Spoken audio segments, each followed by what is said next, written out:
नमस्कार, स्वागत आपका के हरियाणा पे। मैं हूं आपके साथ रमेश जाखड़ और इस वक्त मैं मौजूद हूं दड़बा कला गांव की श्री कृष्ण प्रणामी गौशाला में। और यहां इस गौशाला की खास बात क्या है वो मैं आपको दिखाऊंगा, पूरी गौशाला का भ्रमण करवाऊंगा। खास बात ये है कि यहां पे ऑर्गेनिक जो दवाइयाँ हैं वो बनाई जाती हैं। दवाइयाँ किस किस चीज़ की हैं वो मैं आपको बता दूं कि हार्ट की जो दवाई है वो यहाँ पे दी जाती है, जोड़ों के दर्द की या किसी भी तरह का दर्द हो उस दर्द की दवाई यहाँ पे बनाई जाती है। इसके अलावा अगर बाएबादी की अगर हम बात करें, जैसे देसी भाषा में कह देते हैं बाएबादी की दवा, तो वो दवा भी यहाँ पे बनाई जाती हैं। और कौन कौन सी खास मुख्य दवाएँ हैं वो भी हम आपको बताएँगे। यहाँ के जो वैद्य जी हैं उनसे जानेंगे आखिर कितना उनको महारत है इस दवाइयाँ बनाने में और क्या क्या उनकी उपलब्धियाँ हैं, वो भी तमाम चीज़ें मैं आपको बताऊंगा। लेकिन उससे पहले मैं आपको एक बार थोड़ा गौशाला का जो भ्रमण है वो करवा देता हूँ। सबसे पहली बात तो मैं आपको बाहर की साइड एक बार दिखाना चाहूँगा फिर से। ये जो गौशाला के जो शेड बनाया हुआ है, शेड के चारों तरफ ग्रिल जो लगाई हुई है, इस ग्रिल के ऊपर गिलोय की जो बेल है वो लगाई गई है। चारों तरफ जो पौधे लगा करके उसके साथ जो गिलोय की बेल लगा दी गई है। इस बेल से क्या होगा कि आने वाले समय में जैसे ये बेल है ये पूरे शेड को ढक लेगी तो एक मकान टाइप का ये आकार ले लेगा, यानी कि मकान सा ही बन जाएगा। उसके बाद चलिए अब मैं आपको गौशाला के शेड के अंदर ले चलता हूँ। यहाँ पे आप देख सकते हैं कि अलग अलग तरीके से अलग अलग पोर्शन बनाए गए हैं। छोटे बच्चे जो हैं, गाय के बछड़े हैं या बछड़ियां हैं, उनके लिए ये अलग से पोर्शन है, इतने पोर्शन के अंदर। और इनकी जो खाने की व्यवस्था है वो यहाँ पे आप साइड में मैं आपको दिखाना चाहूँगा, यहाँ पे की गई है। पीने के पानी की व्यवस्था के लिए इनका अलग से एक टैंक या देसी भाषा में होद्दी जिसको बोलते हैं वो यहाँ पे बनाई गई है। तो यहाँ पे देख सकते हैं अलग अलग तरीके से अलग अलग तरह के जो इनके एरिया डिवाइड किए गए हैं, अलग अलग पोर्शन यहाँ पे बनाए गए हैं। थोड़ा सा ऊपर कैमरा जो नज़ारा है वो देख सकते हैं कि जो दुधारू गाय हैं वो एक साइड हैं, जो बछड़े हैं वो एक साइड हैं, बछड़ियाँ एक साइड हैं। जो बुजुर्ग हो चुके हैं जो पशु, चाहे वो बैल हैं या गाय हैं, उनके लिए अलग व्यवस्था की गई है ताकि आपस में ये लड़े भिड़े ना और पशुओं को नुकसान ना हो। हर शेड के अंदर, हर पोर्शन के अंदर उनके खाने की व्यवस्था की गई है और पीने के पानी की व्यवस्था की गई है।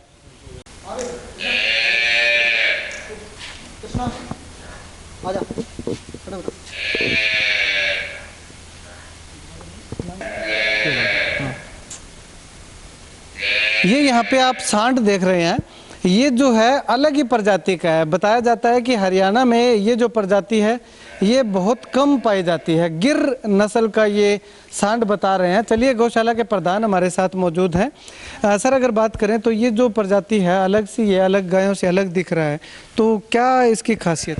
इसकी खासियत है जी, इसके दूध बड़ा देसी दूध गुणकारी और दूध उत्पादन क्षमता बहुत होती है जिसके अंदर।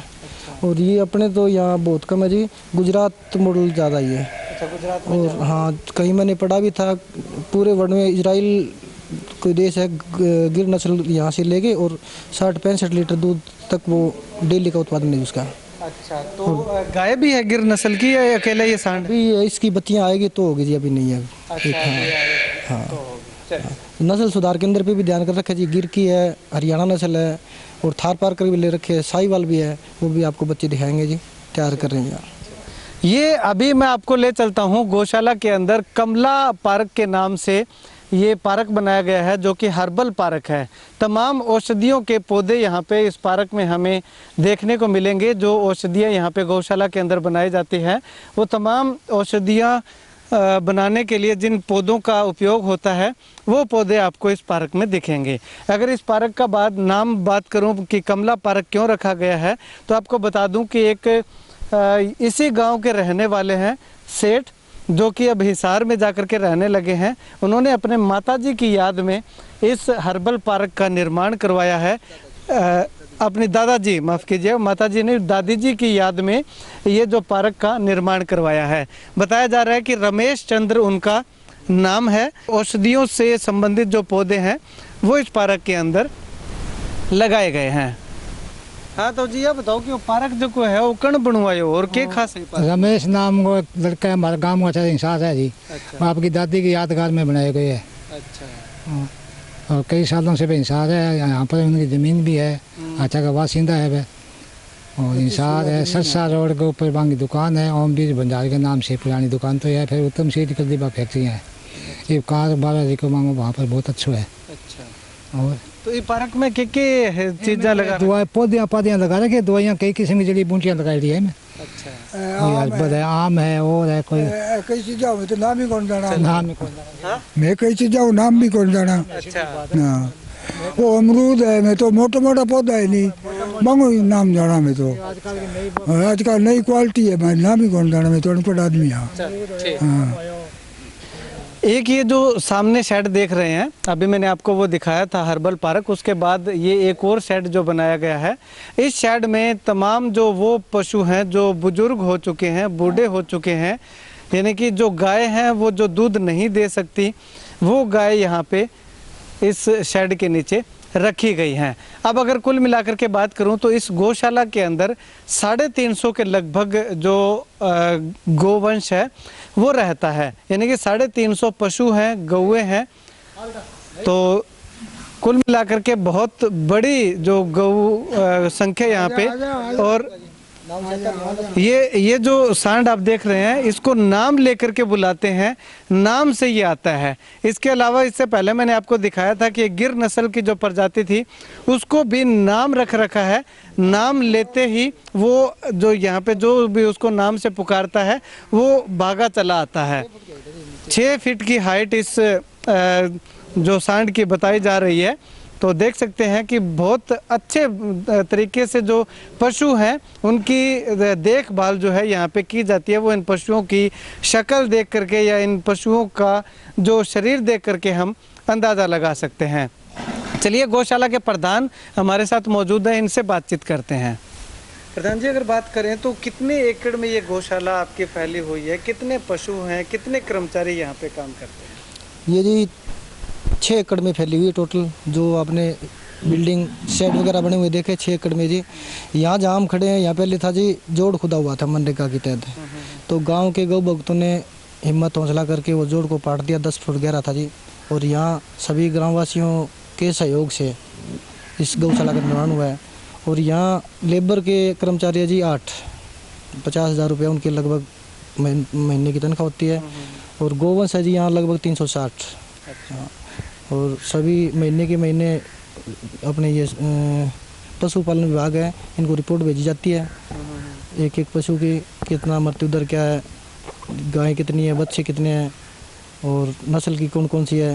और ज़्यादा से ज़्यादा देसी पे ध्यान देती है। अमेरिकन बहुत कम आपने देखा होगा बाड़े में नहीं मिलेगी।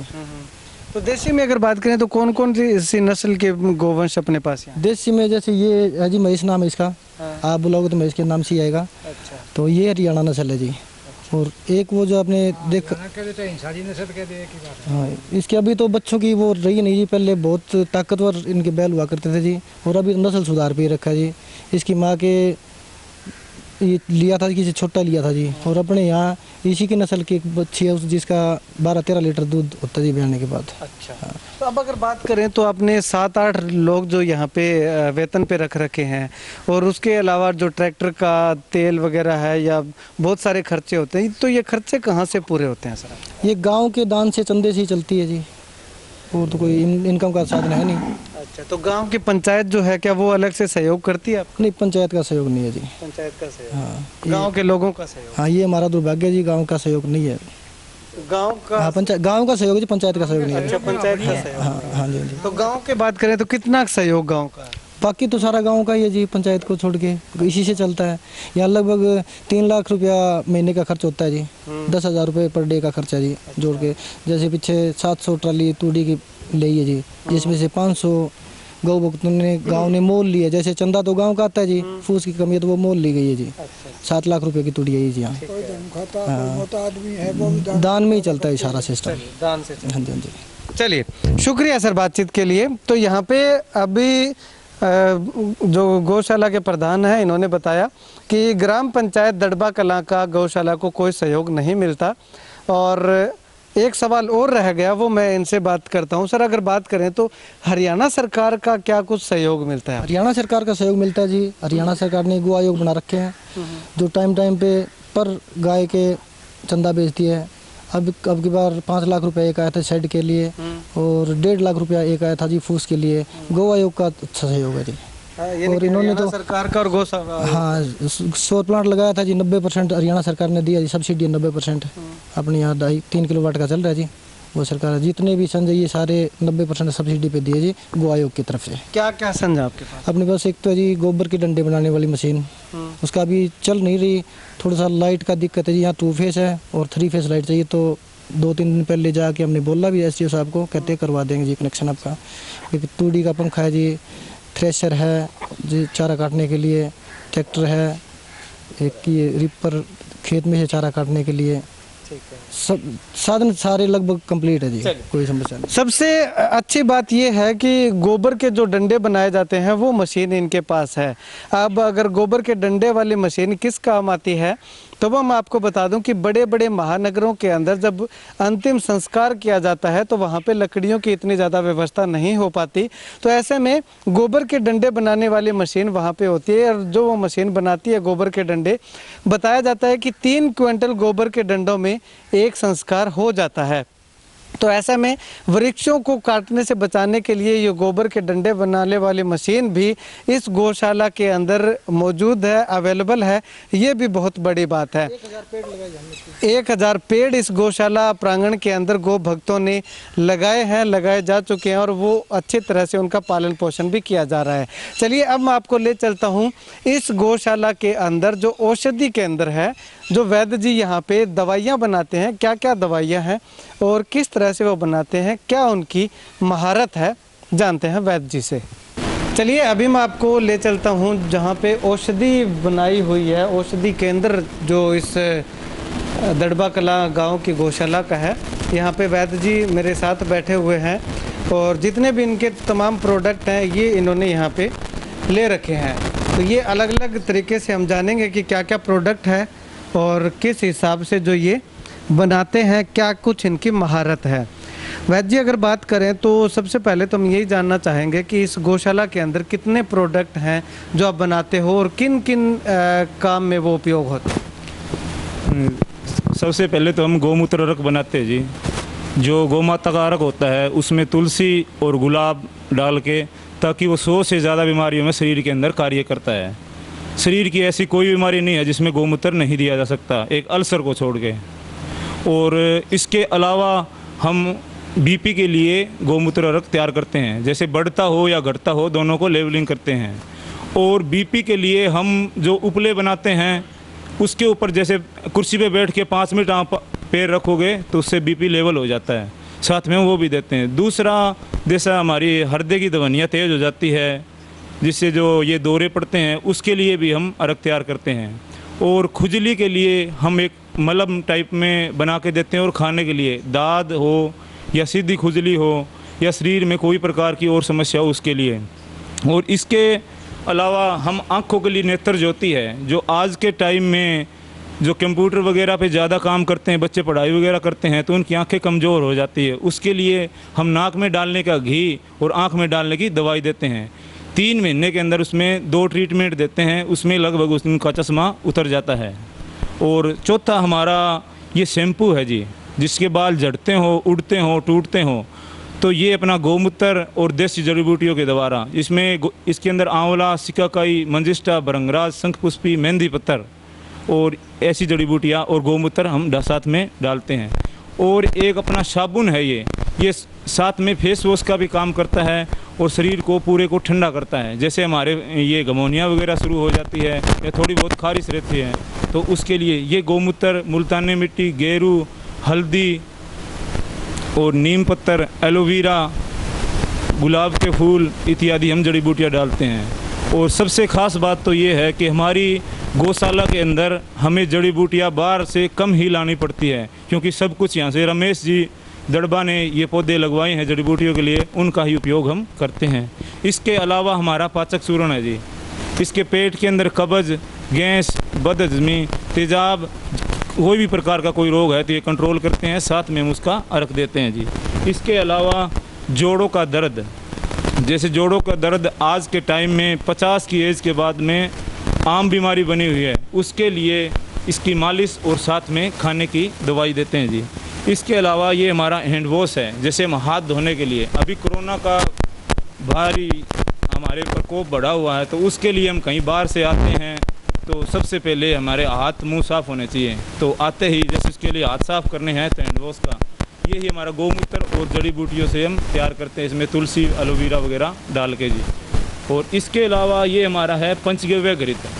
पंचगव्य घृत का मेन है, जैसे मिर्गी आता है या जिसको दिमाग की प्रॉब्लम है, दिमाग संबंधी, तो उसके लिए इसका अहम रोल है।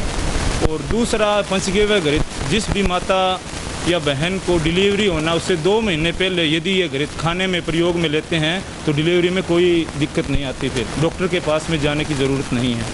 चलिए अवैध जी, अगर बात करें तो अब आपने ये तो बता दिया कि आप ये चीज़ें तैयार करते हो, यहाँ पे तैयार करते हो, तो आपको अगर वैद्य के कार्य में बात करें तो कितनी महारत हासिल है, क्या कोई उपलब्धि हासिल कर रखी है? अब अगर बात करें तो कितना समय आपको ये औषधियाँ बनाते हुए हो? इसमें हमें 7-8 साल के करीबन हो गया जी। पहले हम राजस्थान के अंदर पथमेड़ा गौशाला से जुड़े हुए थे, लेकिन उन्होंने हमें 150-200 गायें की गौशाला दे दी और वहाँ पे वो एक प्रशिक्षण के अंदर ही था, तो उसके अंदर हम कार्य करते हैं। उसके बाद में थोड़े दिन के लिए गौ सेवा आयोग हरियाणा में कार्य किया और फिर हमें सर्टिफिकेट वगैरह इनका सब सिस्टम मिल गया। तो जड़ी बूटियों का मेन रोल तो होता है, जिस क्षेत्र में जो भी बीमारी होती है वो जड़ी बूटी होती है। एक्चुअल में होता क्या है, हमें पौधों की जानकारी नहीं है, तो उसकी वजह से हमें अंग्रेजी दवाइयों का सहारा लेना पड़ रहा है, लेकिन हमें ज़रूरत नहीं है क्योंकि हमें इस चीज़ का कोई अंदाज़ा नहीं है। लेकिन अभी 5 साल से गौमूत्र से और जड़ी बूटियों से जो भी दवाइयाँ तैयार हो रही है उनके 80% रिजल्ट आ रहे हैं, क्योंकि 20% तो लोगों ने इंजेक्शन वगैरह और ज़्यादा नशा करके अपना शरीर ख़राब कर लिया, वो ज़्यादा टाइम तक ही जड़ी बूटियाँ लेते नहीं हैं और उसकी वजह से थोड़ा सा उन लोगों में दिक्कत है। 80% लोगों के लिए ठीक है ये। बताइए कि आप गौशाला में आते हैं, नित्य प्रतिदिन आते हैं, तो कितना समर्पण आप गौशाला के प्रति रखते हो? किस तरह से गौशाला में सहयोग करते? जो भी काम धंधा हो मान लो उसके लिए काम करते हैं जी। जब भी ज़रूरत पड़ती है आ जाते हैं। दिल्ली तो शायद नहीं आ सकते, पर जब भी कोई काम धंधा हो तो आ जाते हैं। तो यहाँ पे हमने आपको भ्रमण करवाया, पूरी डिटेल बताई दड़बा कला गौशाला की। अब अगर बात करें तो इस गौशाला को महारत हासिल है देसी जड़ी बूटियों से दवाई तैयार करने में और अलग अलग नस्ल के पशु तैयार करने में। अब अगर बात करूं तो 5 से 6 नस्लों के पशु जो गोवंश है वो यहाँ पे रहता है और जो अलग अलग नस्लों का जो गोवंश है उनके नाम रखे हुए हैं, अलग अलग नाम से उनको बुलाया जाता है, तो वो पशु दौड़े चले आते हैं।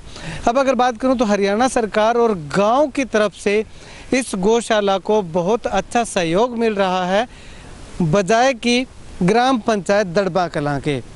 दड़बा कलां गांव पंचायत का इतना ज़्यादा सहयोग बताया जा रहा है कि अब तक कोई सहयोग नहीं मिला है। जितना भी ये आप देख रहे हैं बाउंड्री जितनी भी इन्होंने अपने कब्जे में की है, गौशाला बनाई है, बिल्डिंग बनाई है, वो सारे के सारे गांव के सहयोग से, ग्रामीणों के सहयोग से और आसपास के दानी सज्जनों के सहयोग से ये गौशाला जो है वो बनाई गई थी और चलाई जा रही है। अब अगर कुल मिलाकर के बात करूं तो गांव के लोगों का गौशाला के प्रति रुझान पहले काफ़ी था, लेकिन अब कुछ तो गौशाला गांव से काफ़ी दूर होने के कारण लोग नहीं आ पाते, लेकिन युवाओं का जो रुझान है वो लगातार दिन प्रतिदिन बढ़ता जा रहा है। तो ऐसे में कुल मिलाकर के बात करूं तो गौशाला जो है, हमने आकर के पूरी गौशाला देखी, हज़ारों पेड़ पौधे यहाँ पे लगे हुए हैं, हर्बल पार्क है और गोबर के जो डंडे बनाने की मशीन जो कि पूरे हरियाणा में शायद ही किसी गौशाला के पास या इक्का दुक्का गौशाला के पास होगी, वो यहाँ पे उपलब्ध है।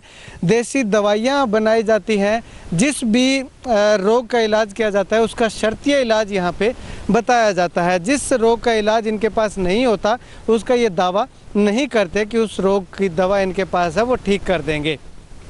अलग अलग तरीके से शेड के अंदर अलग अलग जो कंपाउंड गोवंश के रहने के लिए बनाए गए हैं। तो कुल मिलाकर के कहूँ तो गौशाला जो है बहुत अच्छे और सुव्यवस्थित तरीके से दड़बा कला गांव की गौशाला जो है वो चल रही है। और उम्मीद करते हैं, दुआ करते हैं कि आने वाले समय में भी गांव के लोगों के साथ साथ आसपास के गांव के लोगों का भी रुझान इस गौशाला के प्रति बढ़े और ये गौशाला दिन दुगनी रात चौगनी उन्नति करे, तरक्की करे।